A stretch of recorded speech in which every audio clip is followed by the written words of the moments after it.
Welcome to the panel discussion, Implementation Science in Clinical Practice, What Clinicians Should Know. I would like to start with acknowledgement of country. Health Sciences acknowledges Aboriginal and Torres Strait Islander peoples as first Australians and their deep connection to lands, waters, seas and communities. I am speaking to you today from Darawal land, and Health Sciences, of course, spans across many Aboriginal lands. We'd like to acknowledge traditional custodians of these lands and pay our respect to their elders, past, present, and emerging, and extend this respect to all First Nations people here today. A few words about Health Sciences Partnership.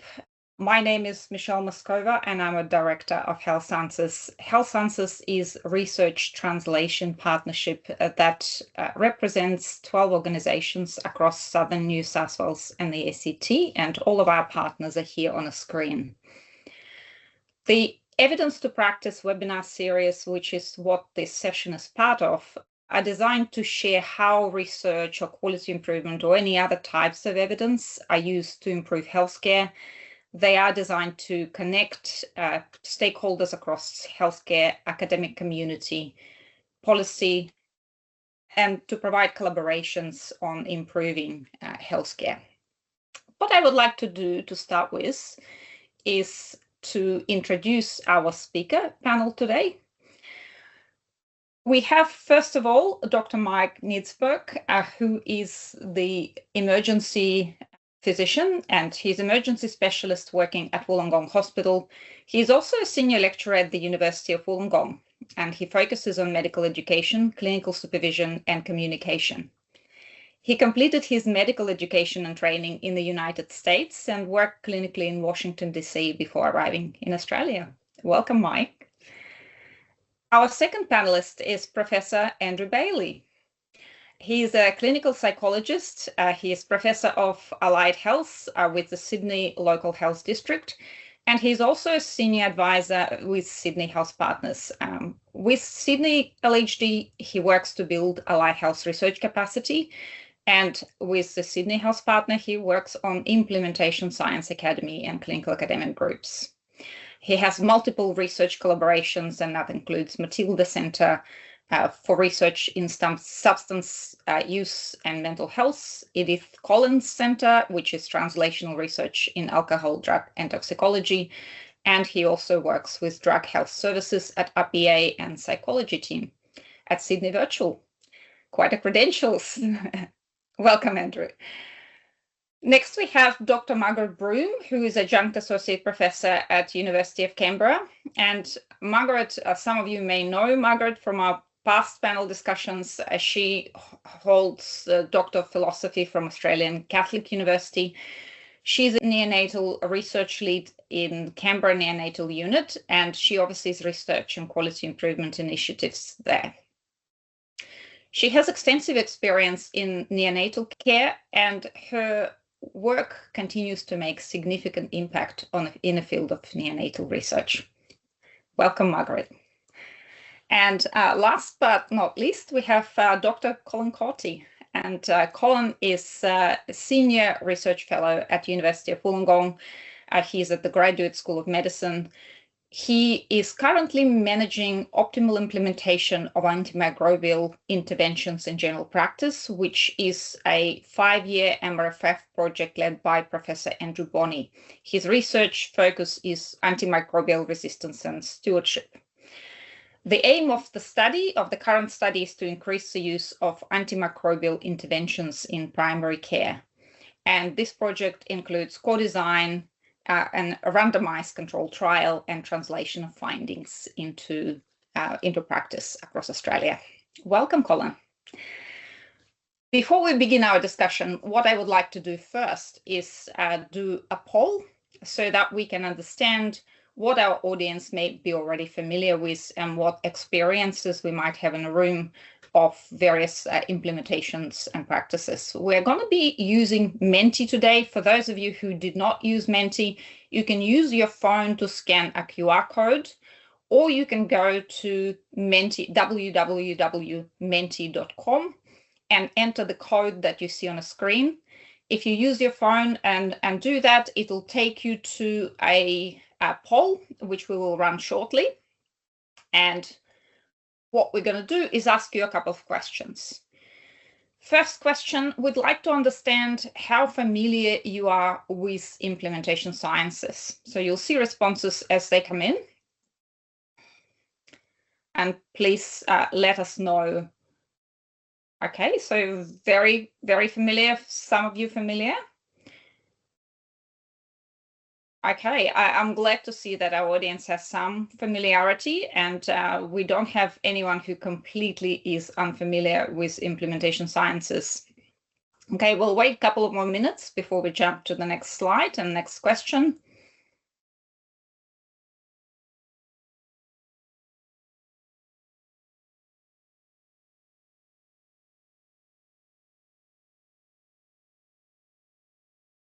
Okay, so still we have one person who's unfamiliar. We hopefully will clarify that today.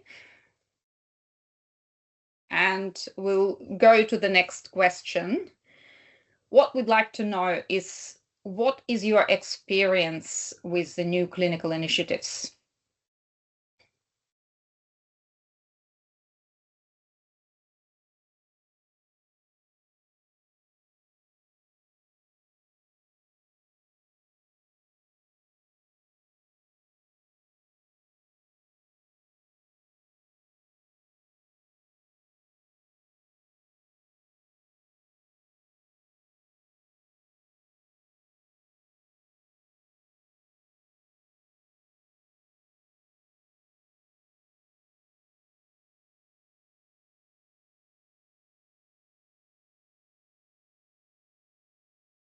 I think we've gone, our last option has gone a little bit a little bit wrong. So just treat the last option as something other than that.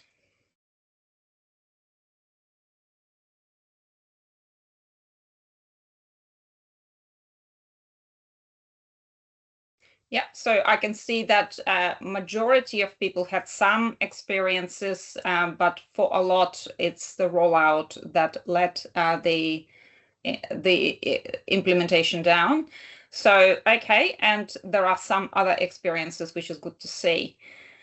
We'll give maybe a couple of more seconds before we move to the panel discussion. Okay, so I can see that majority of our audience had experienced good interventions, good ideas, but really it's the rollout that has been an issue. Some of you, too many changes too fast. It definitely is very easy to get into the space where you've got change fatigue and things just never settle. And few of you, I can see, experience good rollout, but limited follow through. And sometimes it reverts to the practice, which sometimes happens. Now, I'll stop the share for now, and we'll go to the first question. As we could see from the poll, majority of most clinicians have seen projects that were backed by good evidence, but they didn't quite result in change in clinical practice. So what we asked today in our discussion is, how can implementation science teach us how to make evidence-based initiatives work in routine clinical practice? And my first question is to Andrew. We talk about implementation science. Now, what is implementation science, and how is it different to other things like research, quality improvements, or clinical trials? I guess there's the sort of correct answer, and the correct answer is that implementation is the science of trying to make things happen in practice. There are a couple of silly answers. One of those is it's a cult.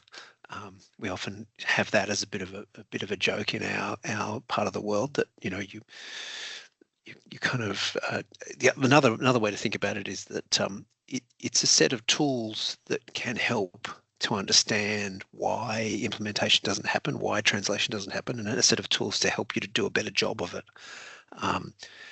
if you think about it that way, it's a combination of human behavior, it's a combination of politics, it's a combination of management, it's a combination of complexity science, and there's a whole range of inspirations that are drawn together. So I suppose what we're saying is it's a multidisciplinary toolkit to help you to do better implementation. Right. And how is it different from other Yes. things? How is it different from other things?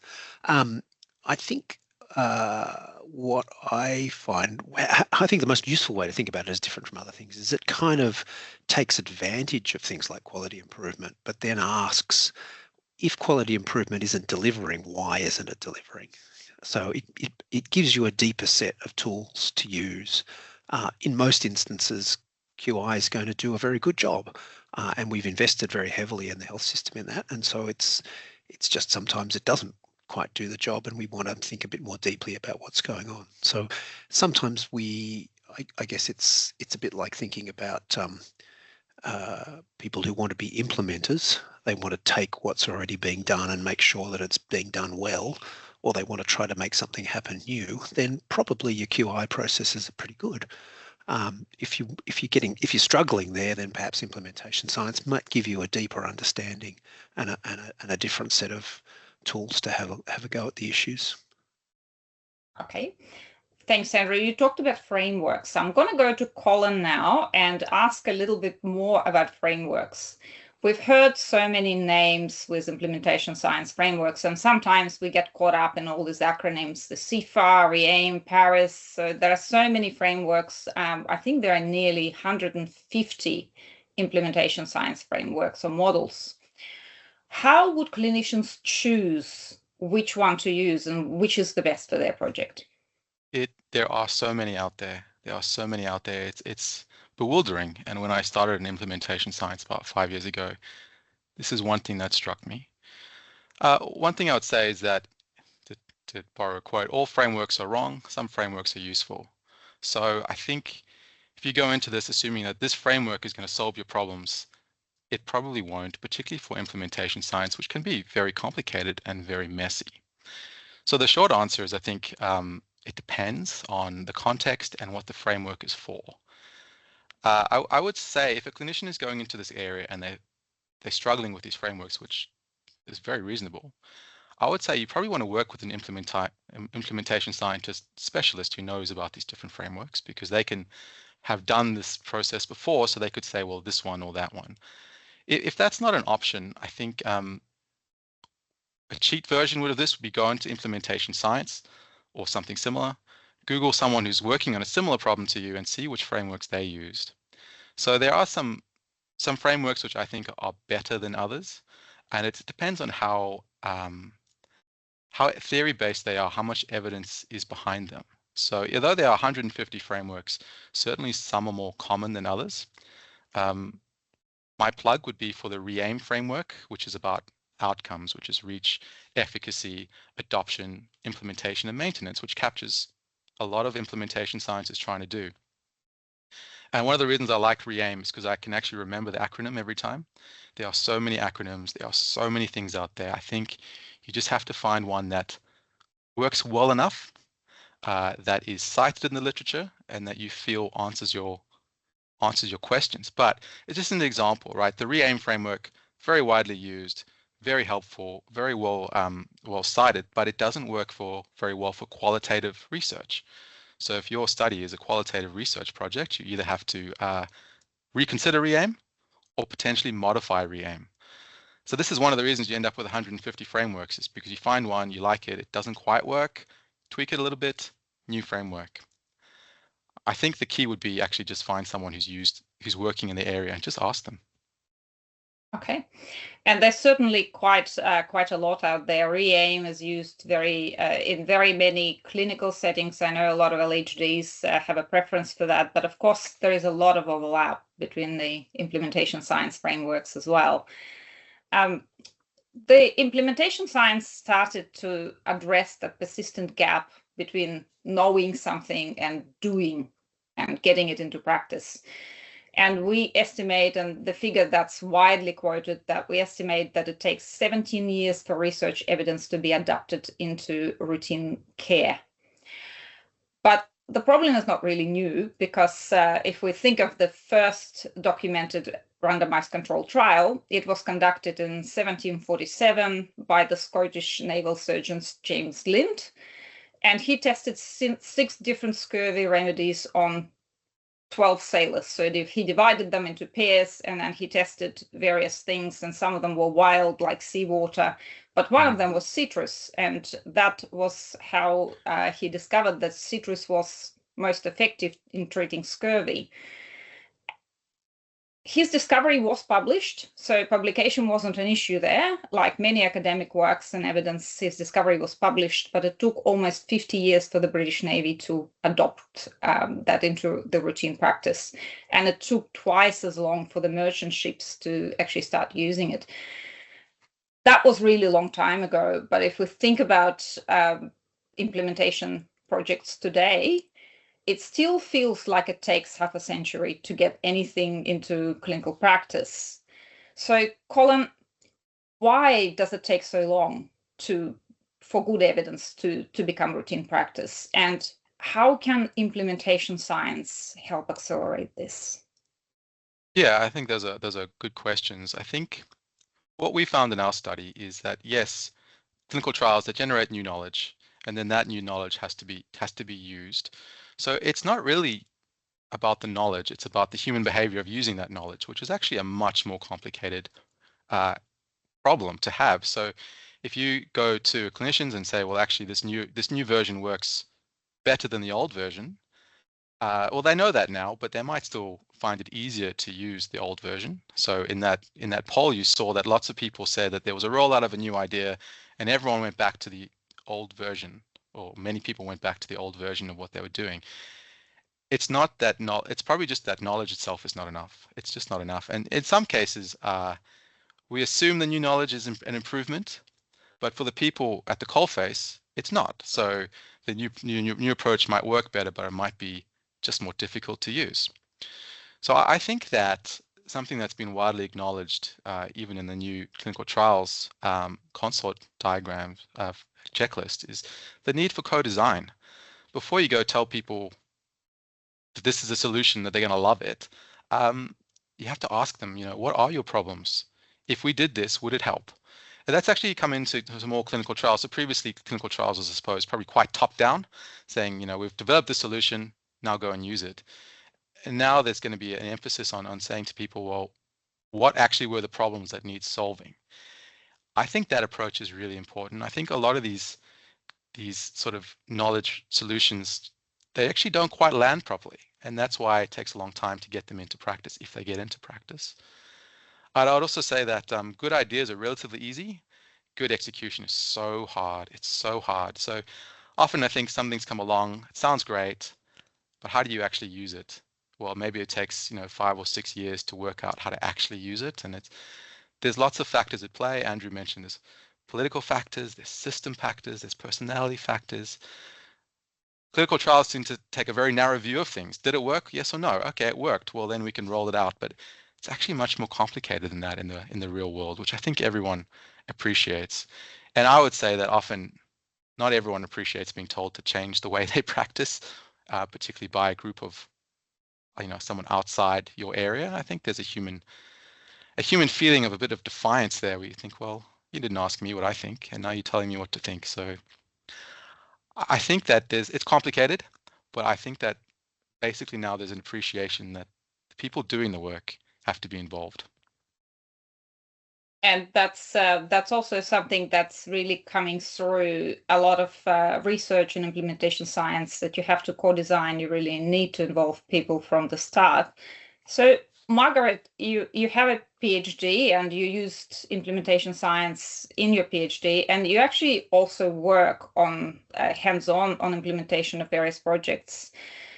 You work in NICU, or neonatal ICU, and that's a really, really risky environment to introduce any kind of interventions, and so it could be a really stressful environment to work in. So you have been part of implementation of a project that introduced delayed umbilical cord clamping for premature babies. Can you tell us what happened? What was the evidence to support it? And were all clinicians on board from the start? If they weren't, how did you actually manage that? Hi, everybody. That's right. We've known for years that delaying cord clamping for 60 seconds is really important for all babies, but especially for babies less than 37 weeks. We know that it improves hemodynamic stability. It's associated with reduced need of blood transfusion, and in very tiny babies or sick babies, it will actually lower rates of mortality and improve morbidity. So it's really important, but there's always been a gap. Most units have had a group that they've done delayed cord clamping on, and there's always been gaps in how the procedure has been done. So obviously when we started off, the aim was to close that gap and get everyone to realise that this evidence was really important. It had a big impact, and we needed to get it into clinical practice for all babies, or as many babies that met criteria. And I think that was one of the big things about when we first started. Everybody, because we were working not just across neonatology, but maternity. So we had a very large group of people we needed to get involved, and everyone thought it was a great idea, but had their own take on it. You know, when you've got obstetricians concerned about maternal safety, neonatal staff concerned about resuscitation, our midwives thinking about those practical and environmental changes they're going to have to make, and obviously there was I wouldn't say a heavy amount, but some cultural resistance, and really people saying, well, this is the way we've always done it. Why do we need to change? So our team we were really fortunate. We were part of it was an Australian study, but we could each run our own program depending on the needs of our units. And so we really started off with with a lot of multidisciplinary engagement and getting our team together and thinking about how we could co-design this. We had a parent who joined us to give us the parent side of what was going on. And then we started to think about what was the most important things that we needed to do. And obviously this takes a lot of work. And I always say, you know, take your time before rollout, don't rush, because things just won't happen if you just go, oh, we're going to change this practice. You really do have to get on the ground, boots and all, and really work with your people. And that's what I think is probably what creates the biggest success, when you get people to understand what you're doing and why you're doing. So we did that, and we also identified a lot of clinical champions across the teams. So, and showing respect for their knowledge and their skills, and that we were here just to assist them in whatever they needed. And interestingly, some of our barriers were, first of all, digital health records, because it didn't give them enough room to write in what they needed to write about delayed cord clamping, why it wasn't conducted, why it was conducted. Another big thing was communication. How could we communicate with our teams, and how could we actually set up a program? So we developed newsletters, and we held meetings, and we had someone in the units and walking around most days, or at least knowing what was going on in birthing. We also needed to think about equipment, because you can't ask people to do things if they don't have the equipment. And we made changes in processes, where the baby was placed, who took the baby, things like this that made people feel more secure, really targeting education to translate that evidence into clinical benefit. And we really wanted to think about how we could actually continue this, make this sustainable. So what we've actually done is created simulation training and videos that now have been rolled out into part of our education plan. And when staff are orientated, that comes into their group. So I think that, you know, some of the most important things are feeling that shared ownership, congratulating people for the work that they're doing, really having practical context-based solutions, because what's happening with our neonatal team is different with what's happening with even the midwives that day. And really, really important to have visible leadership and as I said, get it embedded into routine workflow and have people understand why they're actually doing it and the benefits of it. Fantastic. It's really important to actually make it part of the workflow, but also it's really important to recognize not just what people are doing wrong, but what people are doing well and celebrate that. Yeah. And I think too, you know, if people don't like something, don't wait, change it. If little things, just little micro things can really make a big difference because they feel respected and like people have listened to them. And while you in your background might think that's not going to make any difference, if that's important for them, it's important for them. Yeah, that's really, really great advice. Education was important in that project, but often what we say is education is the only part of implementation and the focus is exclusively on education. But it often isn't enough. Andrew, why education is not enough, and what are the most effective implementation strategies for people actually to change behavior and do things differently? Well, Marg gave us a really good example of some of those strategies. I guess it's good to know what it is that education does, and I think education is usually a part of this because it sets the scene for things. But we've got pretty good evidence. I think there's a nice Cochrane review of for example, a Cochrane review of continuing medical education suggests that perhaps it increases people's confidence without actually improving their skill.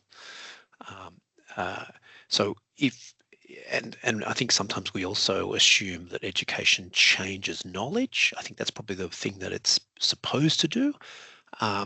We would be selling it a bit short if education wasn't sometimes also a really good strategy for drawing together the kind of the sort of the team of people who are likely to get you started, the early adopters. You know, you advertise that you're going to give a seminar, and the people who turn up are probably the people who are a bit keen.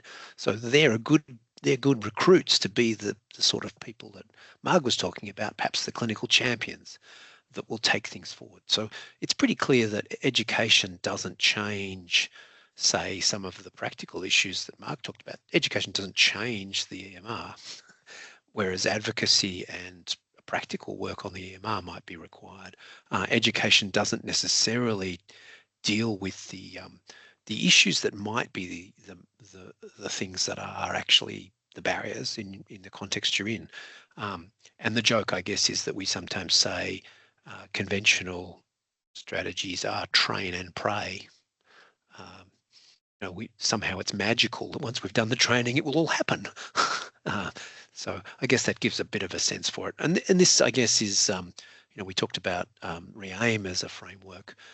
We have frameworks for implementation strategies, and say, for example, one of those is ERIC, the expert recommendations for implementing change. And one of the nice things about ERIC, for example, is that it has a linkage back to some of the things that we understand are barriers. And if we had an across the board kind of statement about the most effective implementation strategies, we're getting better at this. I don't think we know the complete answers. I don't think we know in every context, but some of the strategies that have been most studied have been audit and feedback.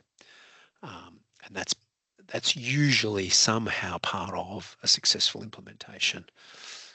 But the thing that's interesting for me, and I think we're getting better at this, if we understand the barriers and enablers that are in a particular context, we're better able to choose the implementation strategies that will maximize the enablers and minimize the barriers.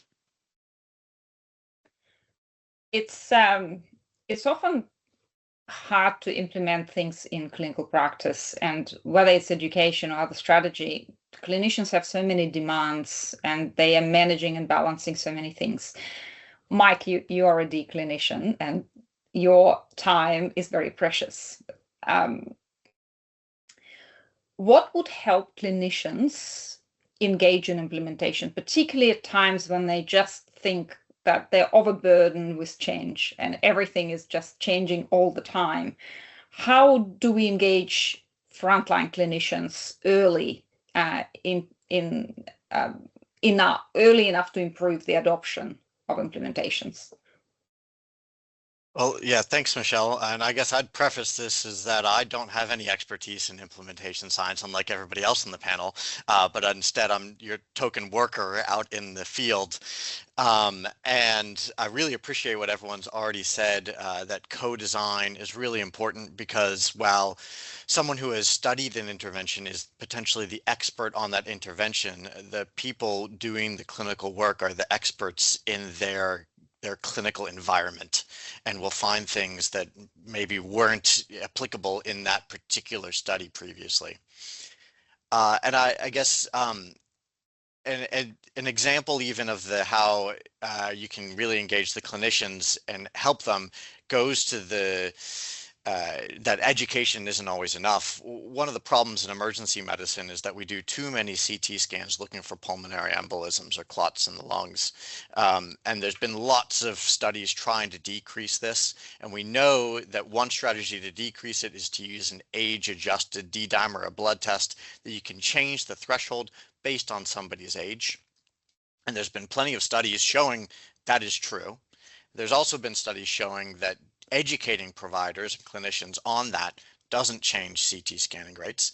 But when you actually go into EMR and change the threshold in EMR, it changes the amount of CT scans that get done. And so having some sort of automation step so the clinicians don't have to act on it themselves is really helpful to get any implementation done, in my experience. Yeah, and often we hear from our clinical colleagues that it has to be integrated. You can't keep opening yet another screen and interrupting the workflow. So integration into the workflow is such an important area. We talk about individuals being involved in implementation and being part of successful implementations, but also it takes a lot more than one individual or even a group of individuals to change clinical practice. We often talk about the culture and organization, the right culture that you need to implement change well and consistently. Margaret, what do we mean by culture, and what does it look like on the ground, and what makes a difference in organizational culture? Oh, golly, yes, that's a big question, isn't it? Culture, interesting, is one of the hardest things to actually look at and refine in a clinical setting, I think. I think one of the most important things is that leadership is really visible and supportive. You know, we have a meeting where we all meet and everyone works together to decide what are the most important projects we're going to undertake in our unit. So you're getting everybody on board who's in that leadership group, and the leaders need to really be on board. And they also need to give time to people to work on the projects, and really that's funding, and that's really, really, really hard to get at the moment for lots of people when they're trying to start research.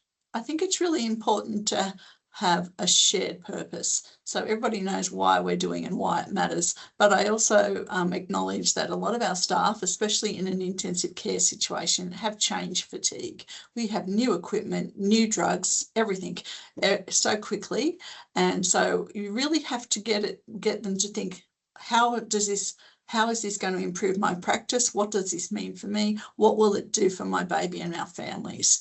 And really improving those outcomes for babies and families. So really trying to give them that intrinsic motivation rather than it's something to do because the team have told them this is what they'd like them to do.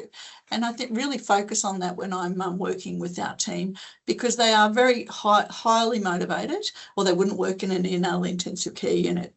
And I think it's really important for the team at the same time to really listen and learn, and always have that learning mindset where test what you're doing, take the information back from the team and improve it, and really be constructive when you're feeding back to your team.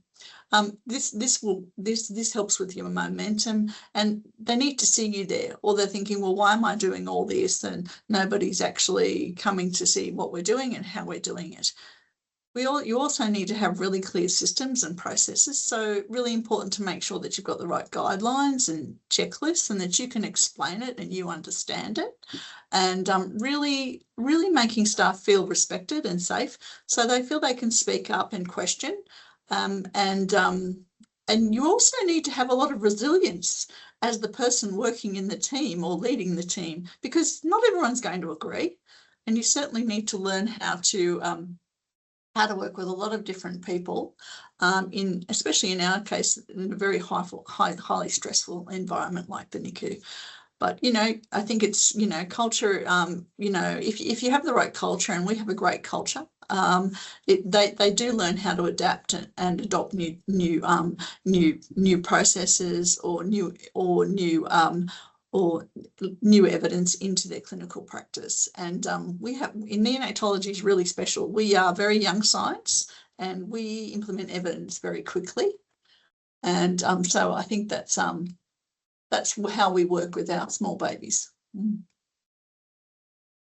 Often we have interventions that are rolled out across multiple LHDs or multiple settings. And sometimes it's not possible to roll out the same intervention in exact same form.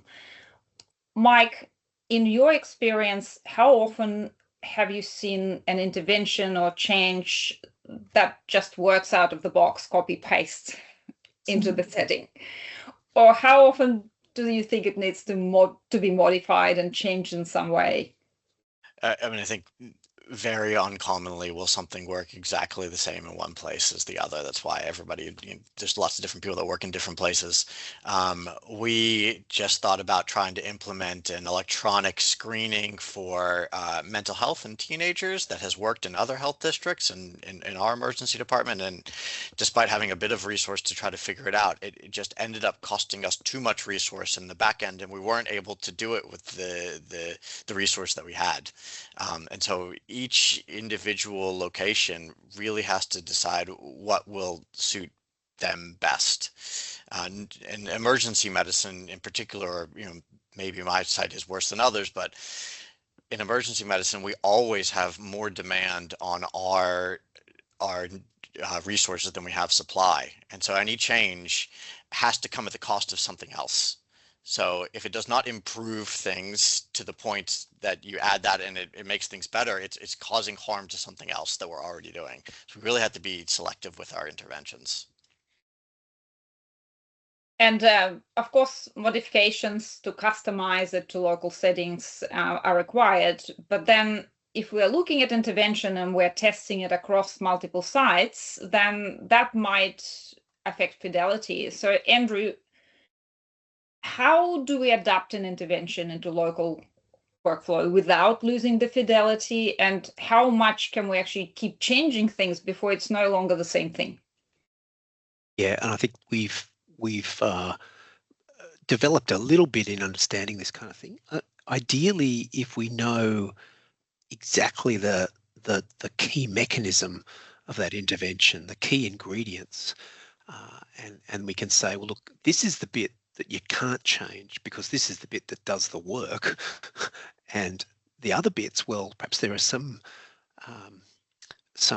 parts that are perhaps a little less essential, but perhaps can be modified, and then there are other bits that perhaps are just conventions that we've carried over from previous testing. I'm trying to think of a good example there, but if we understand what the key ingredients are, we're obviously a little bit better placed to do that.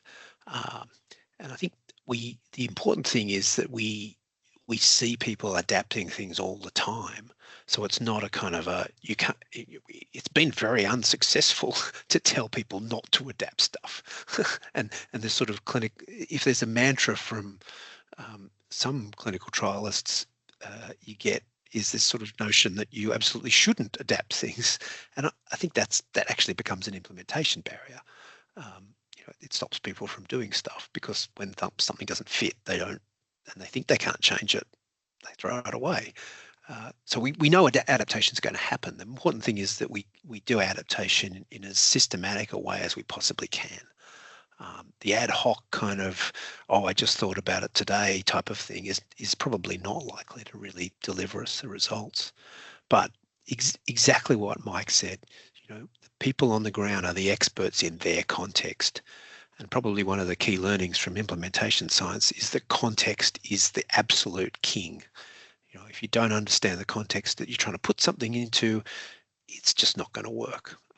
And so those contextual factors have a big play in whether something will work or not, and that's where adaptation is so crucial.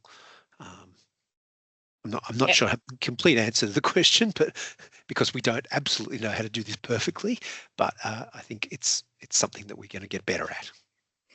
I guess it's like making a fruit salad, right? You can put many fruit in it, but at what point does it actually stop being a fruit salad? Maybe when tomatoes come in. So if you look at that was a really nice explanation. So Colin, we need to measure a lot of things in any science, including implementation science. What do you do? How do you measure whether implementation is successful? And there are many measures in each framework. So which outcomes matter most? What do you prioritize? Yeah, that's not a simple answer, right? Because I think different contexts will require different emphasis on different domains. But it's certainly not just about did it work, efficacy, effectiveness. It's not just about that. So that's the kind of clinical trials approach, saying, did this thing work? That's important, but as Andrew mentioned, in 5 years' time, it's going to be slightly different from what it is now.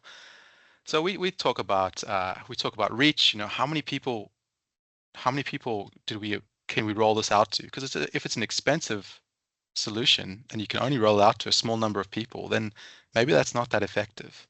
And we talk about whether it works, if people adopt it, that kind of thing. So I use the REAIM framework for this and just work my way down, basically. But you produce this thing and it works and you get it out to a lot of people, but they don't actually adopt it into their practice. Well, then you have failed. And if it's not implemented into the systems, well, then I guess you failed. But for me, the hardest thing to measure, but the most important thing is maintenance. So you come back in 5 years' time.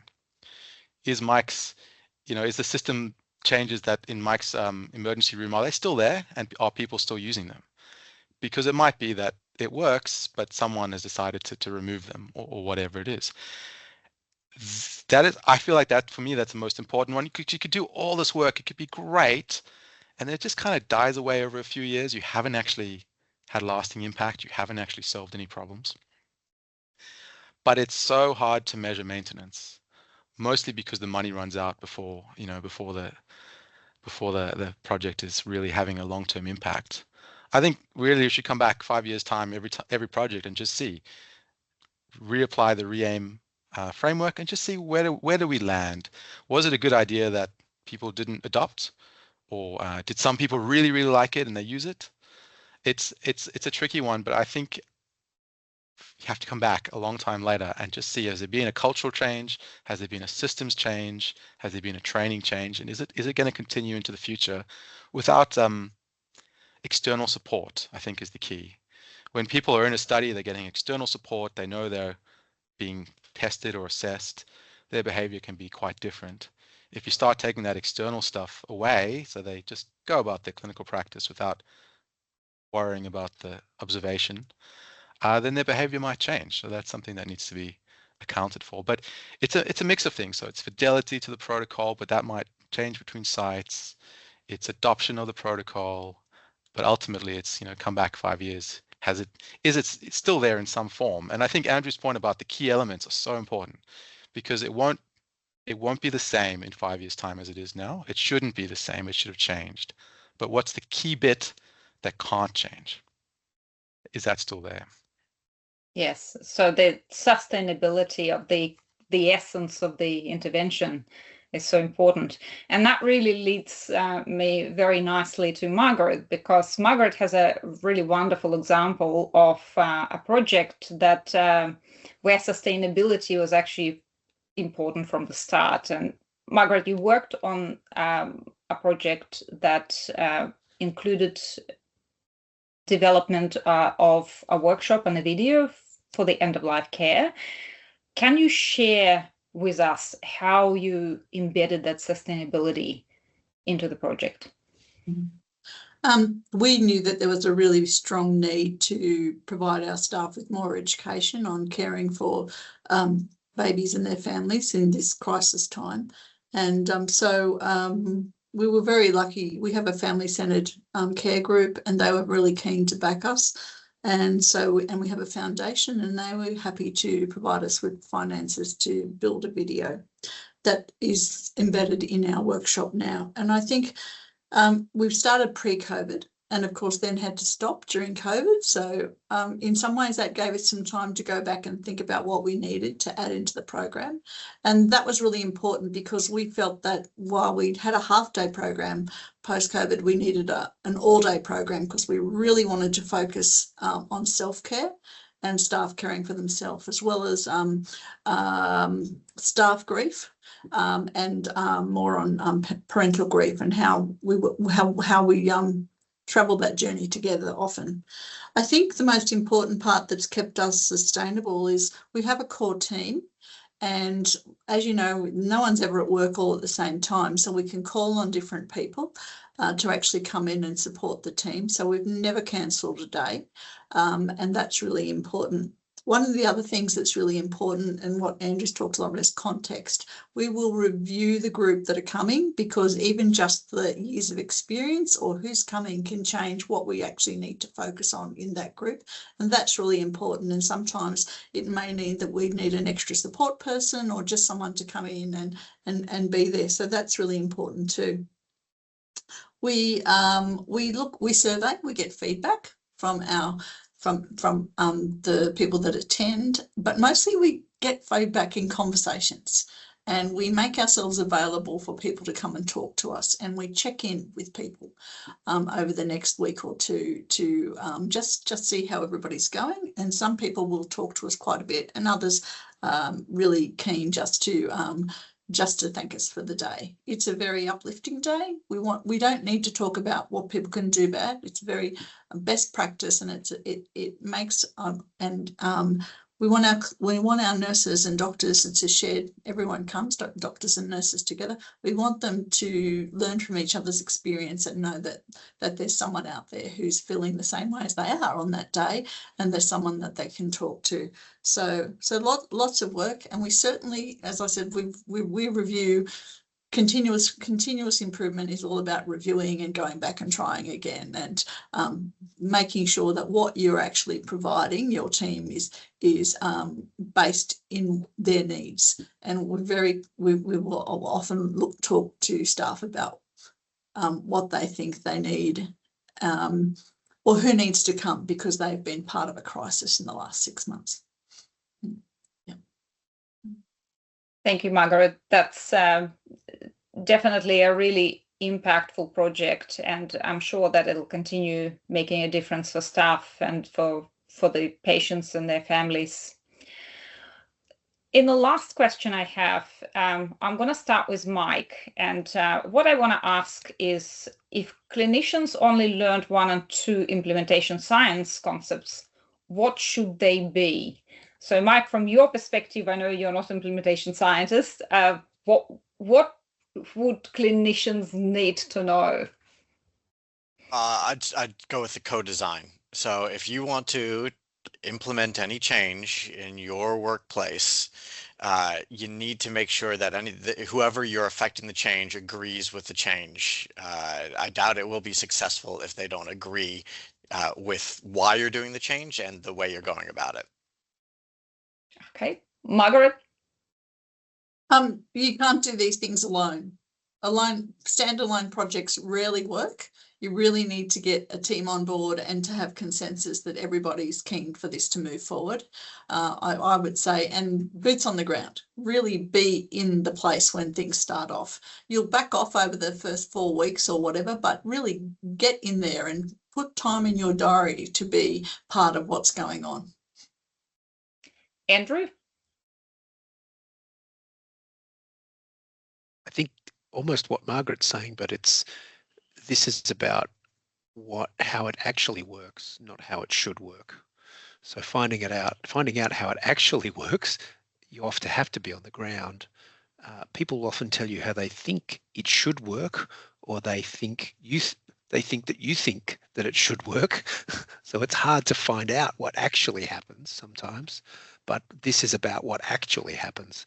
And I think that's one of the crucial things. If I could slide in a kind of hope for the future, because I think sometimes we're talking about people being overburdened, I would say the ability to say no. That there are so many things that are getting pushed on our clinicians, giving them the power to prioritize and say, no, we're not doing this. We're going to focus over here would be a really brilliant thing. So that's that sort of hope for the future. I'm sliding that in. Colin? Hard act to follow that. I think co-design and multiple rounds of co-design has got to be the foundation. So you learn and you think that's it, but you got to come back and ask again. One thing I would say that when implementation science really clicked for me was I looked at the ERIC guidelines. So Andrew mentioned these earlier expert recommendations in implementing change. It's like a list of 73 different things you can do if you want to change behavior. And one of them is knowledge, but there's lots and lots of other ones. All of a sudden you think, oh, of course it's not working. We only focused on this one option out of 73. And look, there's this whole range of options here that we ignored. So it's a really good way to just see what the experts reckon will change. And then all of a sudden it becomes like a whole toolbox opens up to you of all the different things you can try. And Colin kindly provided a link to ERIC guidelines and also re-aim the document that you can use. I'm just looking at adding that. And Andrew, thank you for adding that to the chat. So if there are a couple of frameworks that could be useful, these are the ones that would be worthwhile having a look at. Well, I would like to thank our panel, and we have a few questions for the audience. I'm going to put the QR code back on the screen, but if you could answer just a few questions for us, that would be really useful. That just will help us to understand how we run the webinars and how we can improve in the future. That's all we've got today. Thank you again, and we'll see you next month.